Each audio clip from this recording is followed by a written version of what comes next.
All right, today I'm going to be reading many chapters from Joshua and also Psalms 68 for the one story that leads to Jesus Bible reading plan. So let's start with the devotional. With most of Canaan conquered, it's time for Israel to settle into the rest of the land. This section's long list of strange names and places feels boring, even confusing. It's like trying to understand a map made of words but no diagrams or lines. But but to the Israelites, the details in this section of Joshua offer a concrete reminder of Yahweh's faithfulness to real people in the real world. God promised to provide land, not just to Israel in general, but to specific individuals like Caleb and the daughters of Zelophehad in today's reading. God delivers. The boundary lines described in this section are not geographic factoids. They represent a necessary change for the wandering community. In their world, owning land means ongoing life. So, taking all or part of a neighbor's land could be devastating for generations to come. These boundaries work to recall God's great blessing, the gift of land, and to nourish everyone's lives. God kept his promises about the land. Will the Israelites keep theirs? Peppered throughout this section are subtle hints that Israel is not following God's instructions to drive out all the Canaanites, casting an uneasy shadow over Israel's future. For now, the end of war brings rest to Israel and to the land they call home. All right, Joshua chapter 13, land still to be taken. When Joshua had grown old, the Lord said to him, "You are now very old, and there are still very large areas of land to be taken over. This is the land that remains, all the regions of the Philistines and Geshurites from the Shihor River onto the east of Egypt to the territory of Ekron on the north, all of it counted as Canaanite though held by the five Philistine rulers in Gaza: Ashdod, Ashkelon, Gath, and Ekron. The territory of Avites on the south, all the land of the Canaanites, from Arah of the Sidonians as far as Ephek, and the border of the Amorites, the area of Byblos, and all Lebanon to the east, from Baal Gad below Mount Hermon to Lebo Hamath. As for all the inhabitants of the mountain regions, from Lebanon to Misrephoth, Maim, that is, all the Sidonians, I myself will drive them out before the Israelites. Be sure to allocate this land to Israel for an inheritance, as I have instructed you, and divide it as an inheritance among the 9 tribes and half of the tribe of Manasseh. Division of the land east of the Jordan. The other half of Manasseh, the Reubenites and the Gadites, had received the inheritance that Moses had given them east of the Jordan, as he, the servant of the Lord, had assigned it to him. It extended from Aroer on the rim of Arnon Gorge and from the town in the middle of the gorge, and included the whole plateau of Medeba as far as Dibon, and all the town of Sihon, king of the Amorites, who ruled in Heshbon, out to the border of the Amorites or Ammonites. It also included Gilead, the territory of the people of Geshur and Makkah, all of Mount Hermon, and all Bashan as far as Seleka, that is the whole kingdom of Og in Bashan, who had reigned in Ashtaroth and Edrei. He was the last of the Rephaites, Moses had defeated them and taken over their land, but the Israelites did not drive out the people of Geshur and Makkah, so they continue to live among the Israelites to this day. But to the tribe of Levi he gave no inheritance, since the food offerings presented to the Lord, the God of Israel, are their inheritance, as he promised them. This is what Moses had given to the tribe of Reuben, according to its clans. The territory of Aroer on the rim of the Arnon Gorge, and from the town in the middle of the gorge, and the whole plateau past Medeba to Heshbon, and all its towns on the plateau, including Dibon, Balmoth Baal, Beth Baal Meon, Jahaz, Kedeth Moth, Mathath, Kiriathaim, Sibmah, Zerith Shahar on the hill in the valley, Beth Peor, the slopes of Pisgah, and Beth Jeshimoth, all the towns on the plateau, and the entire realm of Sihon, king of the Amorites, who ruled at Heshbon. Moses had defeated him and the Midianite chiefs, Evi, Rechem, Zur, Hur, and Reba, princes allied with Sihon, who lived in that country. In addition to those slain in battle, the Israelites had put to the sword Balaam, son of Beor, who practiced divination. The boundary of the Reubenites was the bank of the Jordan. These towns and their villages were the inheritance of the Reubenites according to their clans. This is what Moses had given to the tribe of Gad according to its clans. The territory of Jazer and the town of Gilead and half of the Ammonite country as far as Aor near Rabbah, and from Heshbon to Ramath, Mizpah, and Betonim, and from Mahanaim to the territory of Debir, and in the valley Beth Haram, Beth Nimrah, Succoth, and Zaphon, with the rest of the realm of Sihon, king of Heshbon, the east side of the Jordan, the territory up to the end of the Sea of Galilee. These towns and their villages were the inheritance of the Gadites, according to their clans. This is what Moses had given to the half-tribe of Manasseh, that is, to half the family of the descendants of Manasseh, according to its clans. The territory extending from Mahanaim and including all of Bashan, the entire realm of Og, king of Bashan, all the settlements of Jair in Bashan, 60 towns, half of Gilead, and Ashtaroth and Edrei, the royal cities of Og and Bashan. This was for the descendants of Machir, son of Manasseh, for half of the sons of Machir according to their clans. This is the inheritance Moses had given when he was in the plains of Moab, across the Jordan east of Jericho. But to the tribe of Levi, Moses had given no inheritance. The Lord, the God of Israel, is their inheritance, and he promised them, or as he promised them. All right, why didn't the Israelites fully occupy the land? Although God had promised the Israelites all the territory of the promised land, the Bible states that the native inhabitants of the land still occupied certain regions of it even after the Israelite conquests.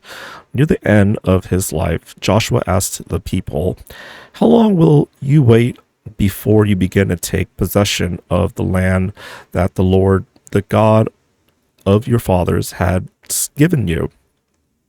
Why didn't the Hebrews occupy the entire land as God had commanded them? Although the Bible does not say explicitly, there are signs that the tribe delayed occupying the entire land because they had grown weary of war and were content with the gains they had already made. Instead of fully trusting in God's words, they chose to follow only those that were convenient for them, And though their slow possession of the land might be easily justified, for example, Exodus chapters 20-30, verses 29 to 30 records that God himself said the process would take place over time until Israel had the population to inhabit and defend the entire land.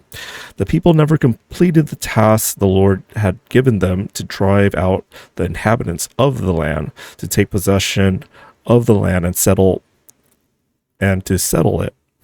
The first chapter of the book of Judges recounts how, after the death of Joshua, God assigns Judah leadership in occupying the land. Judah's valiant efforts, along with those of Simeon, were in sad contrast to the failure of the other tribes. Israel's failure to remove the pagan people groups and their destructive influence from the promised land caused many problems from the nation of Israel, as is described or as is detailed in the rest of the book of Judges.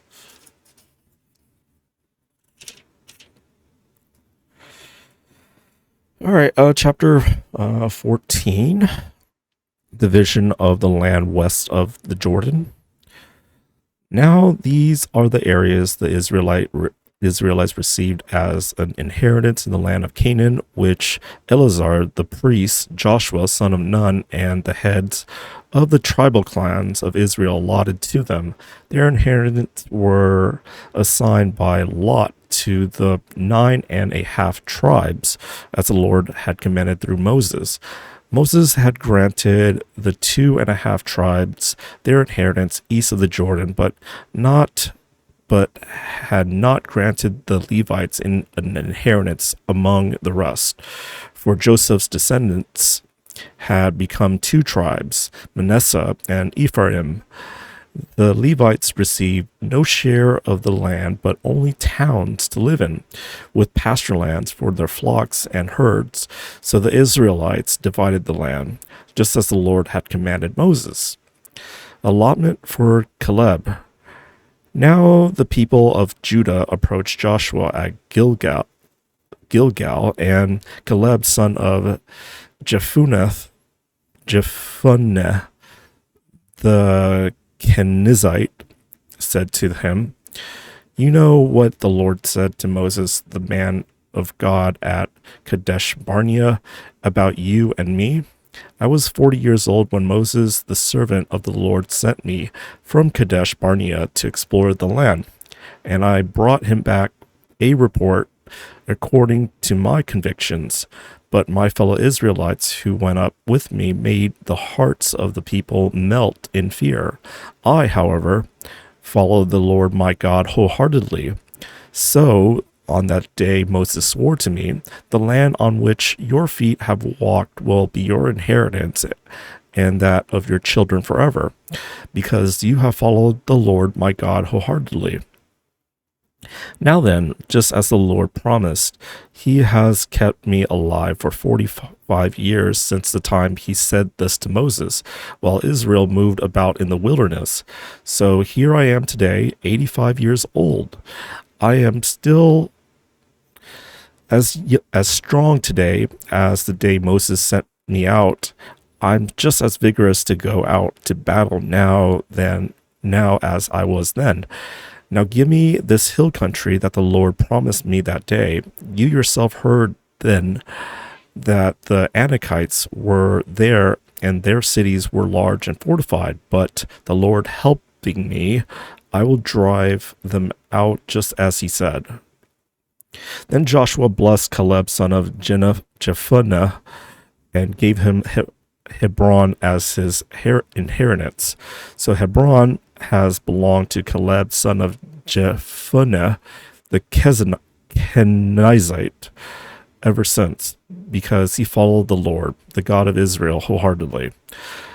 Hebron used to be called Kiriath Arba, after Arba, who was the greatest man among the Anakites. Then the land had rest from the war.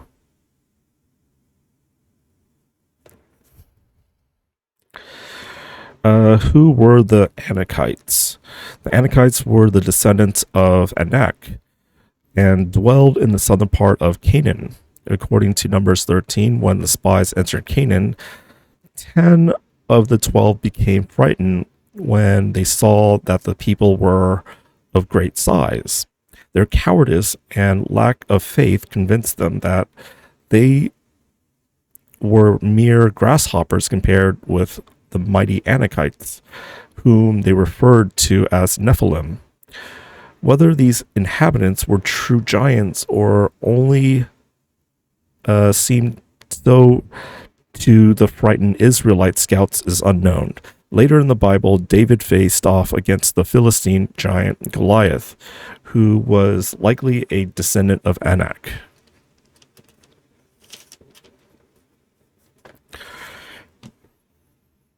All right, chapter 15, allotment for Judah.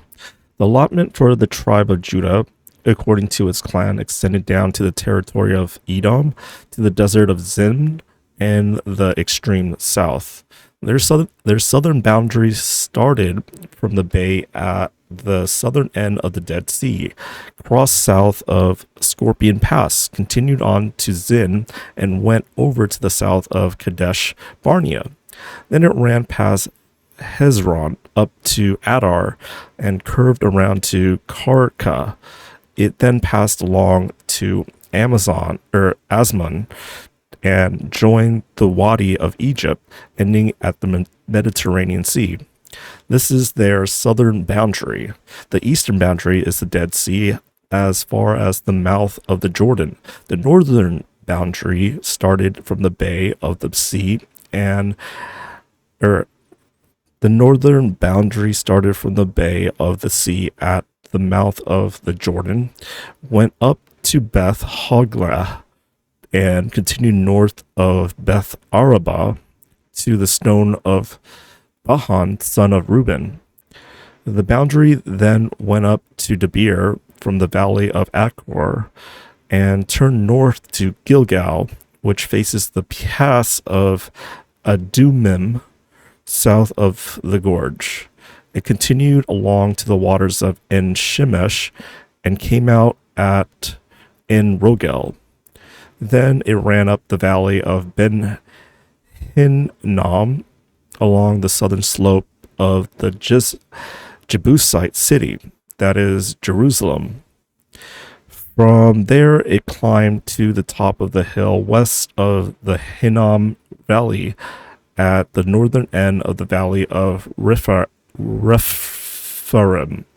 From the hilltop, the boundary headed toward the spring of the waters of Nephtoah, came out of the town of Mount Ephron, and went down toward Bela, that is Kiriath Jearim.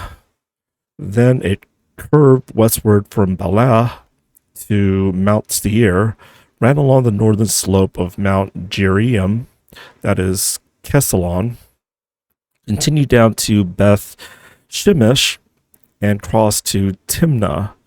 It went to the northern slope of Ekron, turned toward Shikkeron, passed along to Mount Bela, and reached Jabneel. The boundary ended at the sea. The western boundary is the coastline of the Mediterranean Sea. These are the boundaries around the people of Judah by their clans. In accordance with the Lord's command to him, Joshua gave to Caleb son of Jephunneh a portion in Judah, Kiriath Arba, that is Hebron. Arba was the forefather of Anak.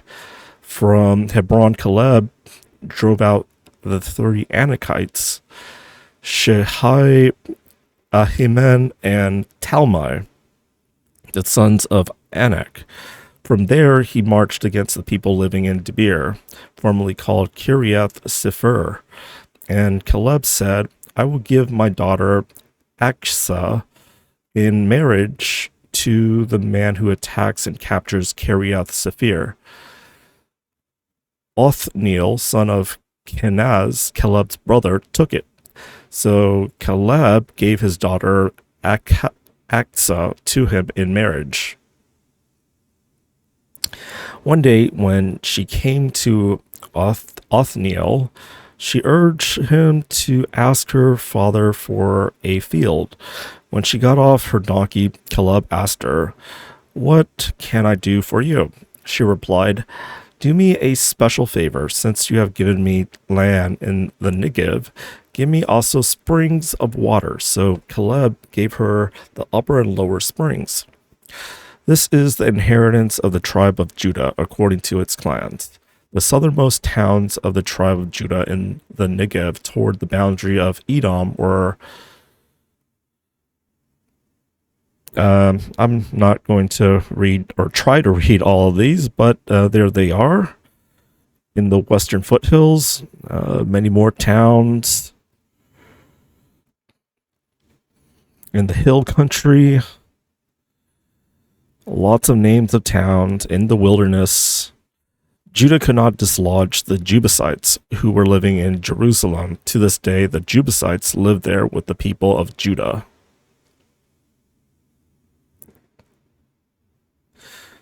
All right, chapter 16. Allotment for Ephraim and Manasseh.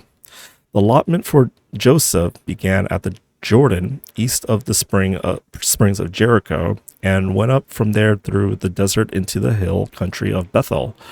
It went on from Bethel, that is Luz, crossed over to the territory of the Archites in Ataroth, descended westward to the territory of the Japhletites, as far as the region of Lower Beth Horon, and on to Gezer, ending at the Mediterranean Sea. So Manasseh and Ephraim, the descendants of Joseph, received their inheritance. This was the territory of Ephraim according to its clans. The boundary of their inheritance went from Ataroth Adar in the east to Upper Beth Horon and continued to the Mediterranean Sea. From Mikmethath on the north, it curved eastward to Tanath Shiloh, passing by it to Genoa on the east. Then it went down from Genoa to Ataroth and Nara, touched Jericho, and came out at the Jordan. From Tapua, the border went west to the Kana ravine and ended at the Mediterranean Sea. This was the inheritance of the tribe of the Ephraimites according to its clans. It also included all the towns and their villages that were set aside for the Ephraimites within the inheritance of the Manassites. They did not dislodge the Canaanites living in Gezer. To this day, the Canaanites live among the people of Ephraim, but are required to do forced labor.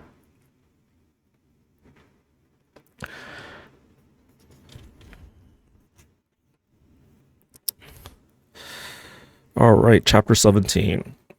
This was the allotment for the tribe of Manasseh as Joseph's firstborn, that is, for Machir, Manasseh's firstborn.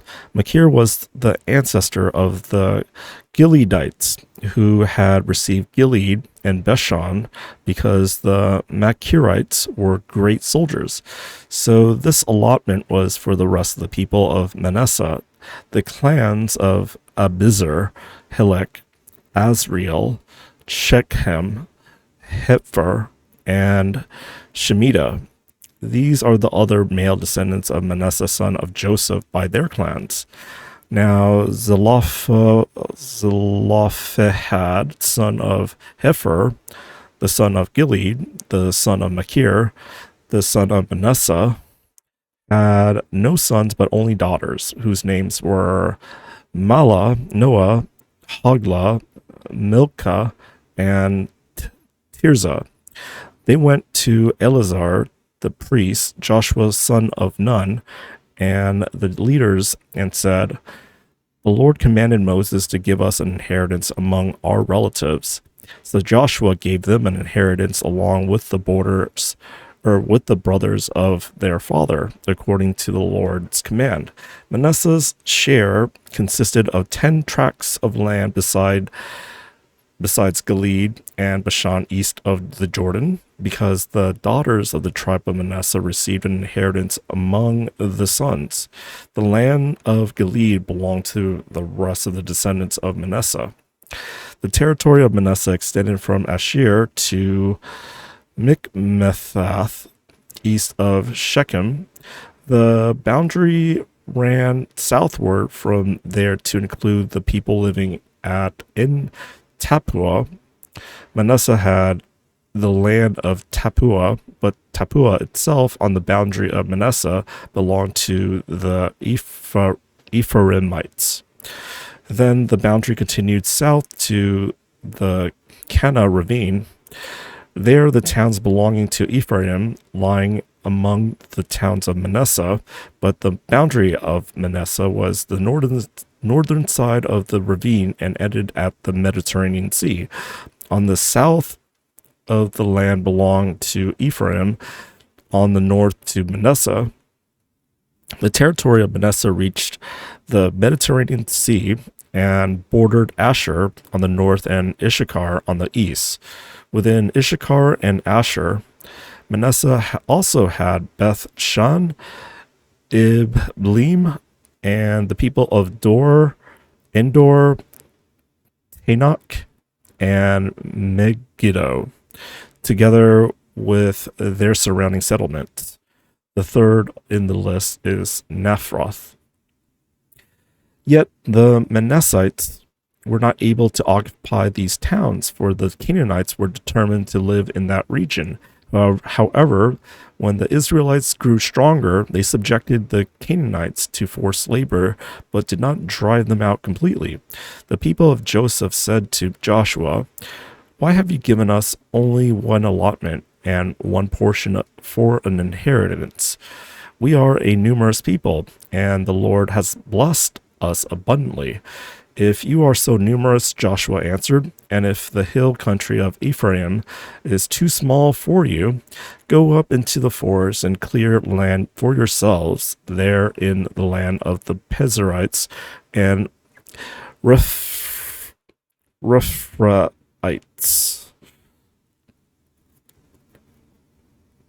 or Euphrates." The people of Joseph replied, "The hill country is not enough for us, and all the Canaanites who live in the plain have chariots fitted with iron, both those in Beth Shan and its settlements and those in the valley of Jezreel."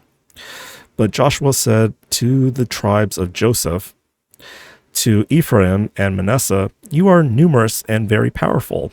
You will have not only one allotment, but the forested hill country as well. Clear it, and its farthest limits will be yours. Though the Canaanites have chariots fitted with iron, and though they are strong, you can drive them out." All right, the tribes really settle the lands they were assigned.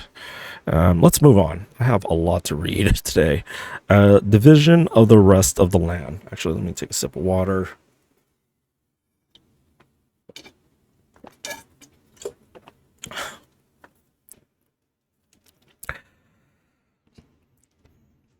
The whole assembly of the Israelites gathered at Shiloh and set up the tent of meeting there. The country was brought under their control, but there were still 7 Israelite tribes who had not yet received their inheritance.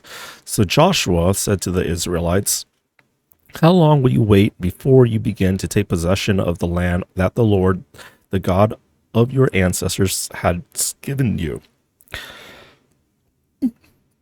Appoint 3 men from each tribe. I will send them out to make a survey of the land and to write a description of it, according to the inheritance of each. Then they will return to me. You are to divide the land into 7 parts, Judah is to remain in its territory on the south, and the tribes of Joseph in their territory on the north. After you have written descriptions of the 7 parts of the land, bring them here to me, and I will cast lots for you in the presence of the Lord our God.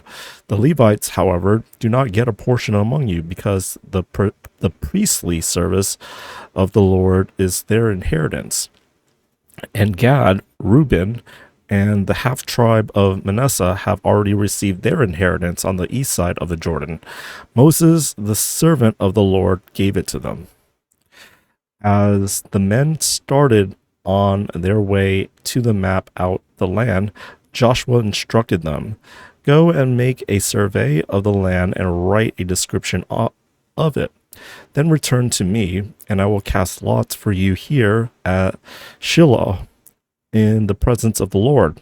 So the men left and went through the land. They wrote its description on a scroll, town by town, in 7 parts, and returned to Joshua in the camp of Shiloh. Joshua then cast lots for them in Shiloh in the presence of the Lord, and there he distributed the land to the Israelites according to their tribal divisions. Allotment for Benjamin. The first lot came up for the tribe of Benjamin according to its clans. Their allotted territory lay between the tribes of Judah and Joseph. On the north side, their boundary began at the Jordan, past the northern slope of Jericho, and headed west into the hill country, coming out of the wilderness of Beth Aven.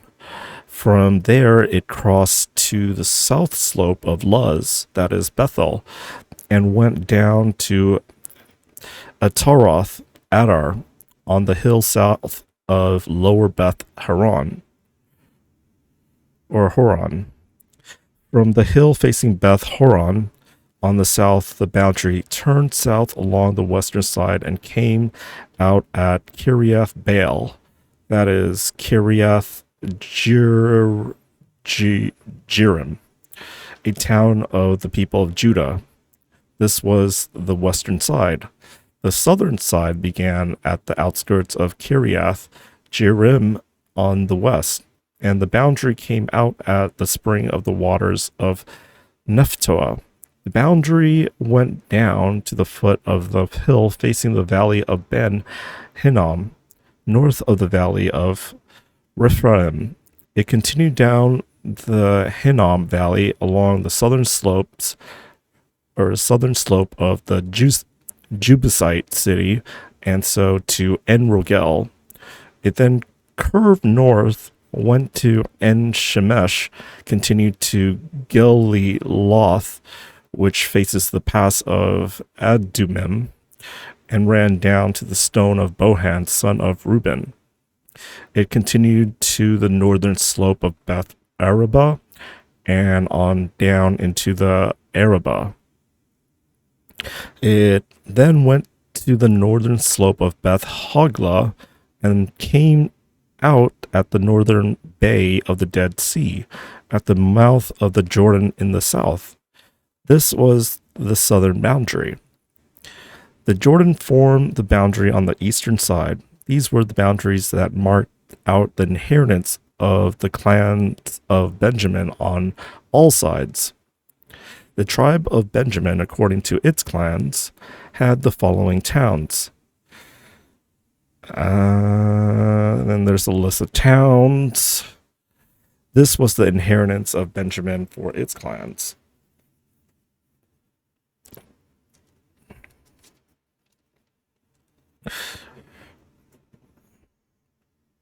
All right, chapter 19.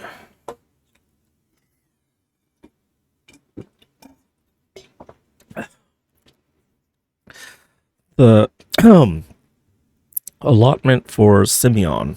The second came out for the tribe of Simeon according to its clans. Their inheritance lay within the territory of Judah. It included these 13 towns and their villages, and all the villages around these towns as far as Belath Bir, Brahma in the Negev. This was the inheritance of the tribes of the Simeonites, according to its clans. The inheritance of Simeonites was taken from the share of Judah because Judah's portion was more than they needed. So the Simeonites received their inheritance within the territory of Judah. Allotment for Zebulun.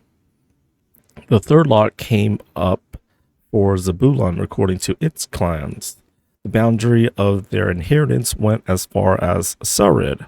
Going west, it ran to Merilah, touched Dabesheth, and extended to the ravine near Jokneam.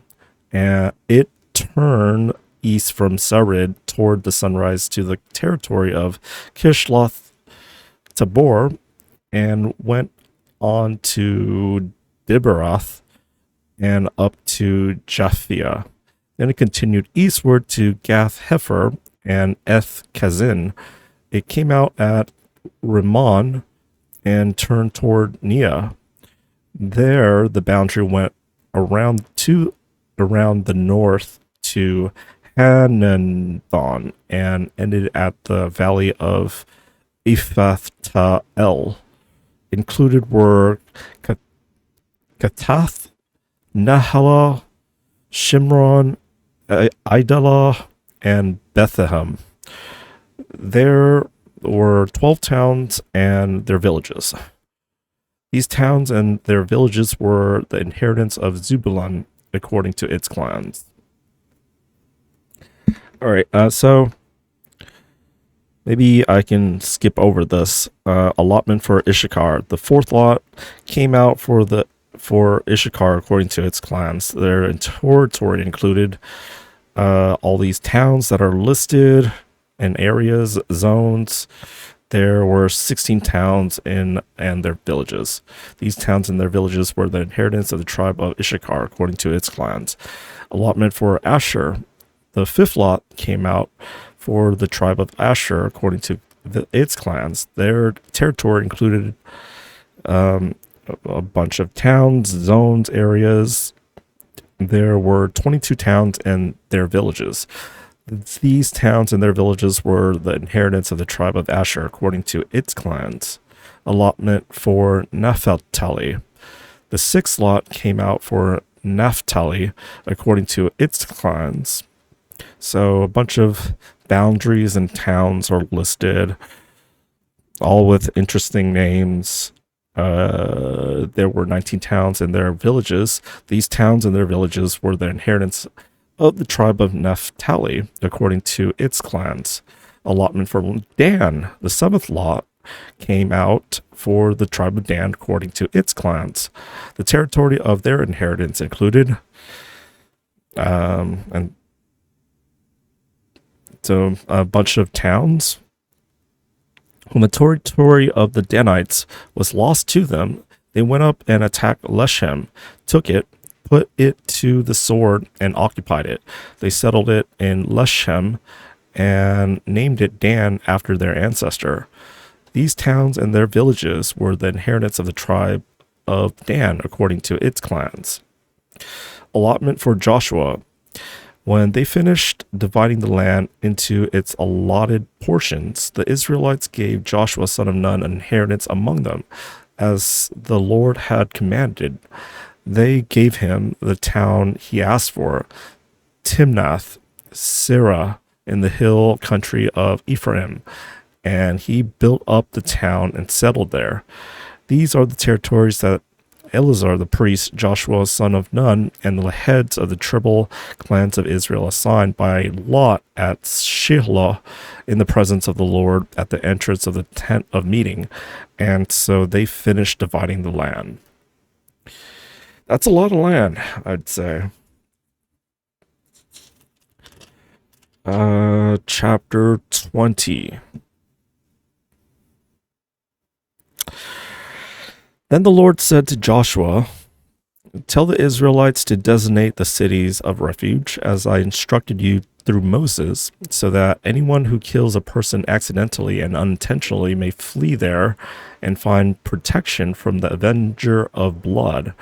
When they flee to one of these cities, they are to stand in the entrance of the city gate and state their case before the elders of that city. Then the elders are to admit the fugitive into their city and provide a place to live among them. If the avenger of blood comes in pursuit, the elders must not surrender the fugitive, because the fugitive killed their neighbor unintentionally and without malice aforethought. They are to stay in the city until they have stood trial before the assembly and until the death of the high priest who is serving at that time. Then they may go back to their own home in the town from which they fled. So they set apart Kadesh in Galilee in the hill country of Naphtali, Shechem in the hill country of Ephraim, and Kiriath Arba, that is Hebron, in the hill country of Judah.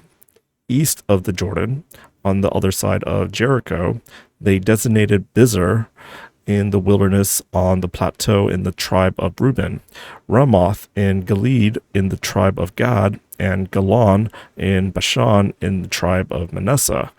Any of the Israelites or any foreigners residing among them who killed someone accidentally could flee to those designated cities and not be killed by the avenger of blood prior to standing trial before the assembly. All right. I'm going to read this section since I'm interested in what it says. What do the cities of refuge show us about God? God designated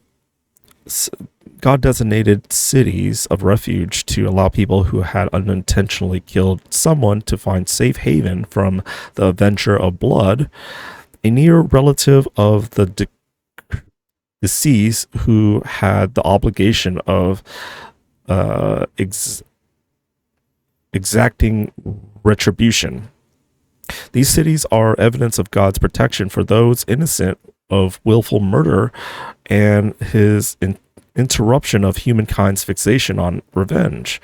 Instead of allowing people to exact blood revenge against others for unintentional acts, God gave the Israelites these cities as a sanctuary.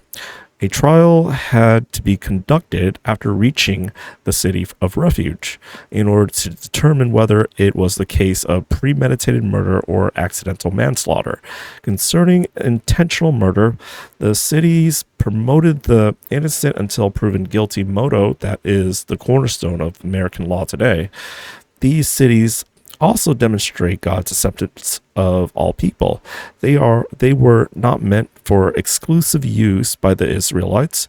Any alien living among them who had unintentionally killed a person who could seek refuge there and not be killed by an avenger, the same protection was provided to all in the land.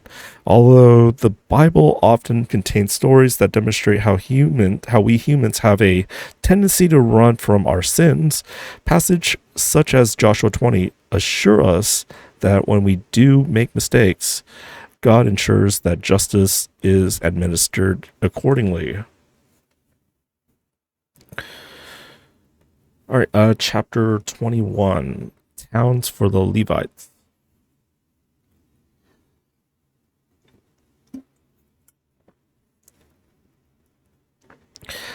Now the family heads of the Levites approached Eleazar the priest, Joshua son of Nun, and the heads of the other tribal families of Israel at Shiloh in Canaan, and said to them, "The Lord commanded through Moses that you give us towns to live in, with pasture lands for our livestock." So as the Lord had commanded, the Israelites gave the Levites the following towns and pasture lands out of their own inheritance. The first lot came out for the Kohathites according to their clans. The Levites, who were descendants of Aaron, the priests, were allotted 13 towns from the tribes of Judah, Simeon, and Benjamin. The rest of Kohath's descendants were allotted 10 towns from the clans of the tribes of Ephraim, Dan, and half of Manasseh. The descendants of Gershon were allotted 13 towns from the clans of the tribes of Issachar, Asher, Naphtali, and the half-tribe of Manasseh in Basan. The descendants of Merari, according to their clans, received 12 towns from the tribes of Reuben, Gad, and Zebulun. So the Israelites allotted to the Levites these towns and their pasture lands, as the Lord had commanded through Moses.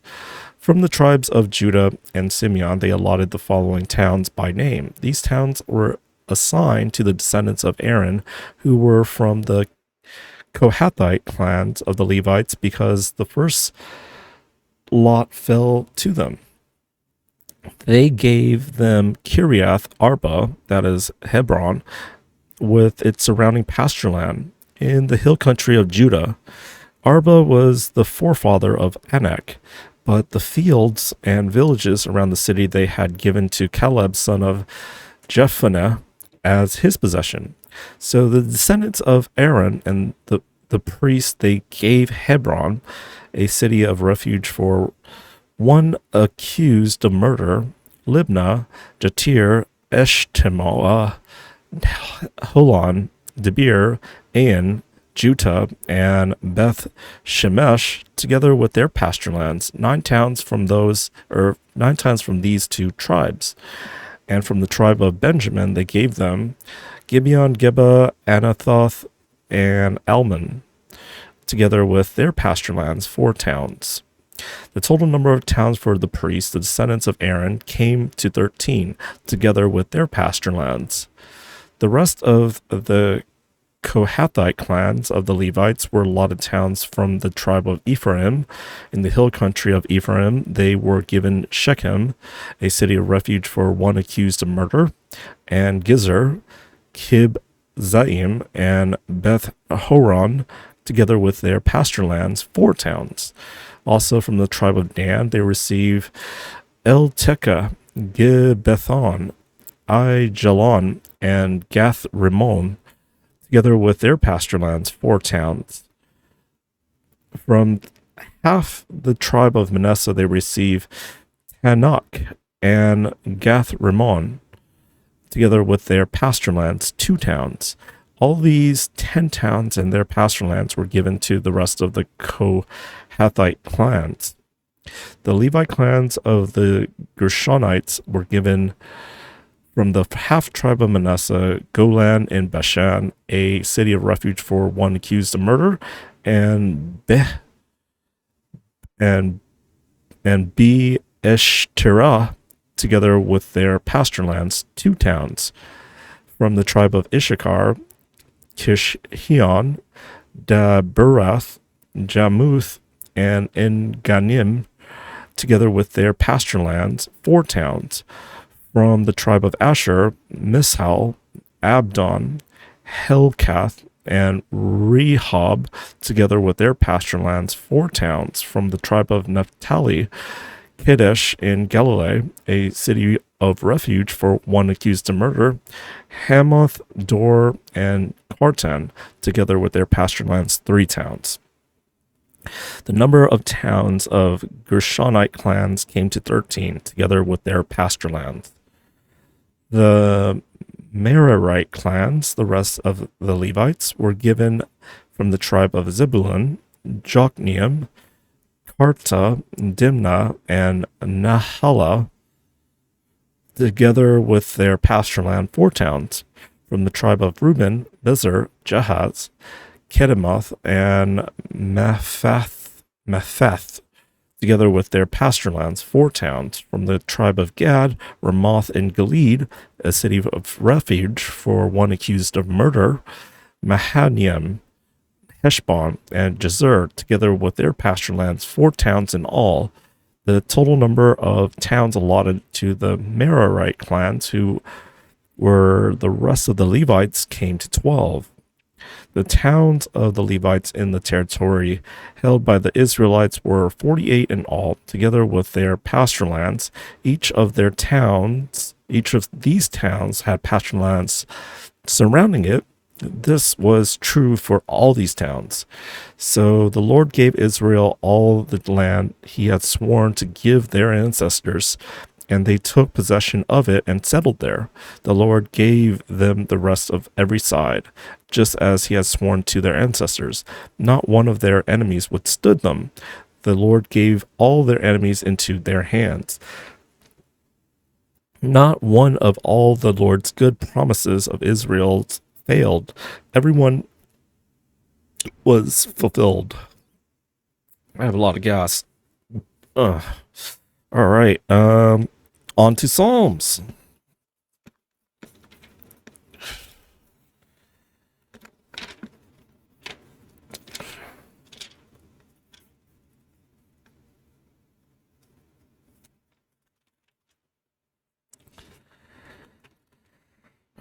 All right.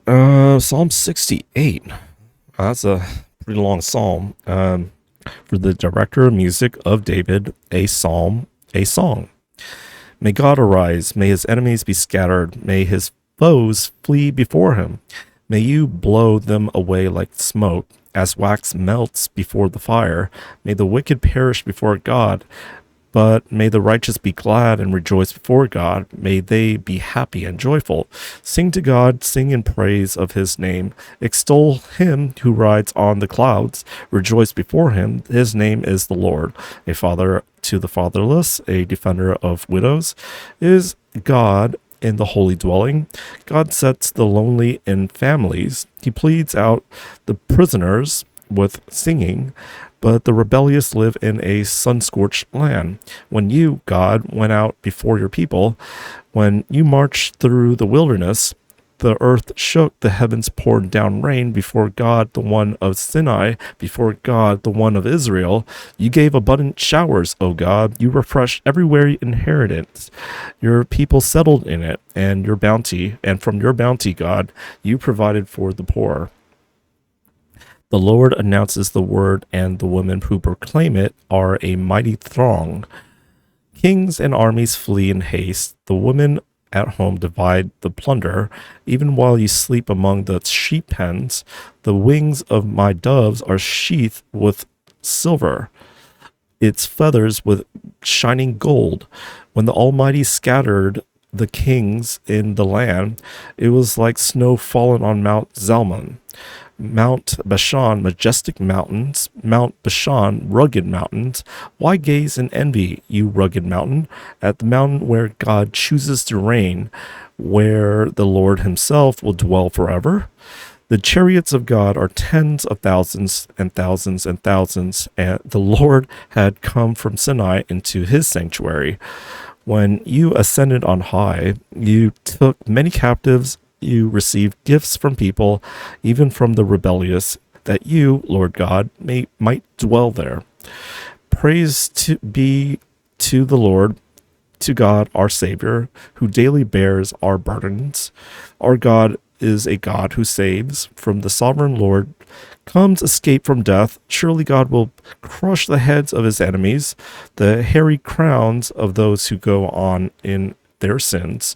The Lord says, I will bring them from Bashan. I will bring them from the depths of the sea, that your feet may wade in the blood of your foes, while the tongues of your dogs have their share.